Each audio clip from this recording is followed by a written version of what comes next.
Yes, कौन सा lesson है? गुरुत्वाकर्षण वाला, लेसन नंबर 9। आज अपन पढ़ेंगे इसके नोट्स। क्या पढ़ेंगे? नोट्स, यानी कि वो चीज़ें जो एग्ज़ाम से रिलेटेड है, इम्पोर्टेंट है और उससे विभिन्न प्रकार के प्रश्न पूछे जाते हैं। सबसे पहला बिंदु ये पूछा जाता है कि गुरुत्वाकर्षण क्या होता है। तो इसका उत्तर बताना है, वस्तुएं स्वतंत्र रूप से पृथ्वी की ओर क्या होती है? गिरती है। अब ये जिस आकर्षण बल से गिरते हैं या जो भी आकर्षण बल इसमें काम करता है उसको अपन जानते हैं गुरुत्वाकर्षण के नाम से। याद हो गया? स्वतंत्र रूप से वस्तुएं पृथ्वी की ओर गिरती है या आकर्षित होती है। ये जो आकर्षण होता है किसके कारण होता है? गुरुत्वाकर्षण बल के कारण। इतना से याद रखना। अपना अगला बिंदु है अभिकेंद्रीय बल। अगला बिंदु क्या है? अभिकेंद्रीय बल। इसमें यह बता रखा है कि कोई भी वस्तु एक वृत्ताकार पथ में गति करती है। क्या करती है? हाँ, तो सेंटर से, है ना, जैसे अपने देखा था पत्थर को बांधेंगे गोल गोल घुमाएंगे, है ना, ये एग्जाम्पल देखा था। तो अब ये बोल रहा है कि प्रत्येक बिंदु पर वो जो पत्थर है उसकी डायरेक्शन है क्या होगी? चेंज होती रहती है, उसकी दिशा क्या होती रहती है? बदलती रहती है, ऐसे कह सकते हैं। अब ये जो वृत्ताकार गति जो होती है ये किसके कारण होती है? अभिकेंद्रीय बल के कारण होती है। वो जो रस्सी है वो किसका इंडिकेटर है? अभिकेंद्रीय बल का इंडिकेटर है। पृथ्वी के चारों ओर चंद्रमा की गति जो होती है वो किसके कारण होती है? बताओ। अभिकेंद्रीय बल के कारण होती है। नेक्स्ट, गुरुत्वाकर्षण का सार्वत्रिक नियम किसे कहते हैं? विश्व का प्रत्येक पिंड अन्य पिंड को एक बल से क्या करता है? आकर्षित करता है।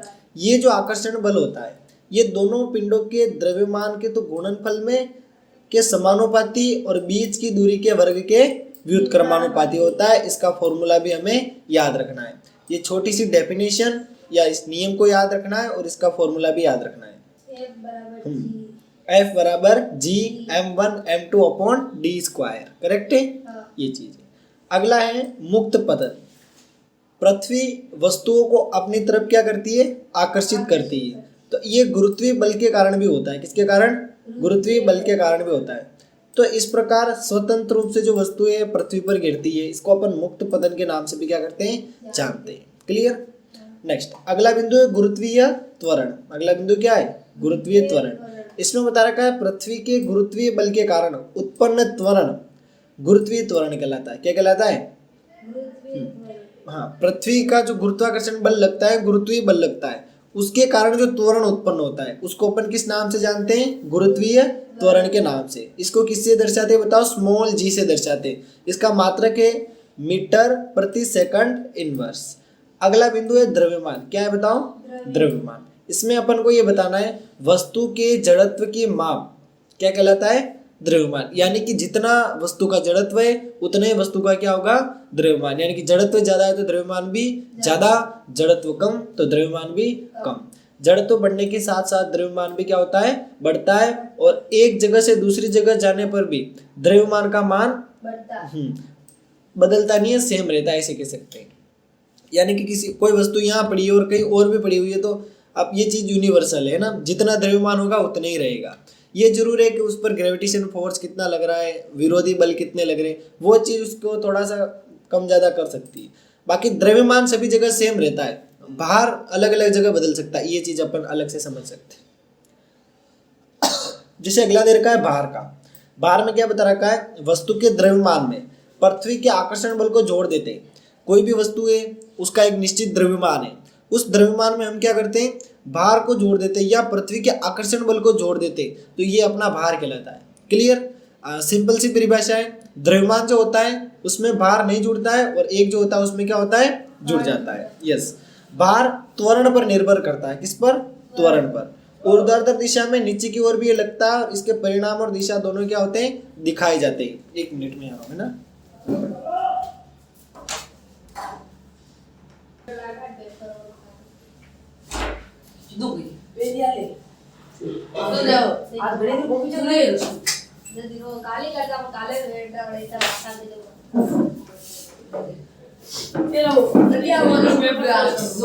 बातें मत करो। यस, अगला बिंदु है वस्तु का चंद्रमा पर भार। अगला बिंदु कौन सा है? चंद्रमा। यस, यानी कि कोई भी वस्तु एक तो पृथ्वी पर पड़ी हुई है और एक चंद्रमा पर पड़ी हुई है, तो अपन ऐसे कह सकते हैं कि पृथ्वी का द्रव्यमान अधिक होने पर आकर्षण बल भी क्या होगा, अधिक होगा। और चंद्रमा का द्रव्यमान कम होने पर आकर्षण बल भी क्या होगा, ऐसी कंडीशन में बहुत ही कम होगा। ऐसे अपन इस चीज को समझ सकते हैं। अगला बिंदु है प्रणोद। अगला बिंदु कौन सा है, प्रणोद। इसको ऐसे समझ सकते हैं, वस्तु पर एक विशेष दिशा में जो नेट बल लगता है उसको अपन किस नाम से जानते हैं, प्रणोद के नाम से। अगला बिंदु कौन सा है, दाब। दाब किसे कहते हैं, प्रति एकांक क्षेत्रफल पर लगने वाले प्रणोद को अपन किस नाम से जानते हैं, दाब के नाम से। और दाब का SI मात्रक क्या है बताओ, पास्कल। आ गया समझ में। अगला बिंदु है तरल में दाब, यानी तरल में भी क्या होता है, दाब पड़ता है, प्रेशर पड़ता है। जैसे सबसे पहले इसमें दे रखा है सभी द्रव या गैसें क्या होती है, तरल होती है। इन चीजों को अपन जिस बर्तन में रखेंगे ये उसी का आकार ग्रहण कर लेते हैं और उनकी दीवारों पर क्या करते हैं, दाब डालते हैं। अगला बिंदु है घनत्व। घनत्व क्या होता है, किसी वस्तु के एकांक आयतन के द्रव्यमान को अपन किस नाम से जानते हैं, घनत्व के नाम से। अंतिम बिंदु होगा शायद उत्प्लावकता।